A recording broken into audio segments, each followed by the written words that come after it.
കോഴിക്കോട് വെള്ളിപ്പറമ്പിൽ മദ്യലഹരിയിലായ മകന്റെ അടിയേറ്റ് പിതാവ് മരിച്ചു. വെള്ളിപ്പറമ്പ് മക്കിനിയാട്ട് ശശിധരനാണ് മരിച്ചത്.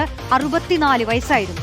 മകൻ 29 വയസ്സുകാരൻ അഭിരാമിനെ മെഡിക്കൽ കോളേജിൽ പോലീസ് കസ്റ്റഡിയിലെടുത്തു.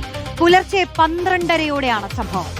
സിനോജ് തോമസ് ആണ് വിവരങ്ങളുമായി ചേരുന്നത്. സിനോജ്, സ്വന്തം രക്തബന്ധങ്ങളെ കൊല്ലുന്നവർ, അത്തരത്തിലുള്ള രണ്ടാമത്തെ വാർത്തയാണ്. ഇതിന്റെ വിശദാംശങ്ങൾ എന്താണ്?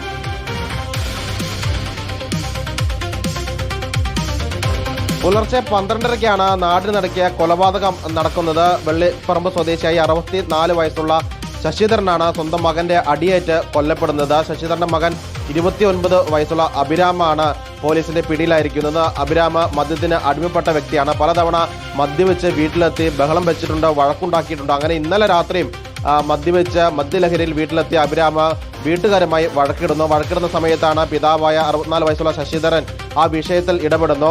അഭിരാമനെ പിടിച്ചു മാറ്റാനൊക്കെ ശ്രമിക്കുന്നതിനിടയിലാണ് പട്ടിക കഷ്ണം വെച്ചുകൊണ്ട് പിതാവിനെ തലയ്ക്കും കഴുത്തിനൊക്കെ തന്നെ അഭിരാം മർദ്ദിക്കുന്നത്. ആ മർദ്ദനത്തിനിടയിലാണ് ശശിധരൻ കുഴഞ്ഞ് വീട്ടിൽ വീഴുന്നത്. വീട്ടുകാർ തന്നെയാണ് ശശിധരനെ തൊട്ടടുത്തുള്ള മെഡിക്കൽ കോളേജ് ആശുപത്രിയിലെ കാഷ്വാലിറ്റിയിൽ എത്തിക്കുന്നത്. പക്ഷേ ആശുപത്രിയിൽ എത്തിച്ചപ്പോഴേക്കും ശശിധരൻ മരിച്ചിരുന്നു. തുടർന്ന് മെഡിക്കൽ കോളേജ് പോലീസ് വീട്ടിലെത്തിയാണ് അഭിരാമിനെ കസ്റ്റഡിയിലെടുത്തത്. അതായത് ഇതിനു മുൻപും പലതവണ മദ്യലഹരിയിലായി അഭിരാം വീട്ടിലെത്തി വഴക്കുണ്ടാക്കുന്നത് പതിവായിരുന്നെന്ന് പോലീസ് പറയുകയും ചെയ്യുന്നുണ്ട്. ഏതായാലും മെഡിക്കൽ കോളേജ് പോലീസ് വിശദമായ അന്വേഷണം തുടരുകയാണ്.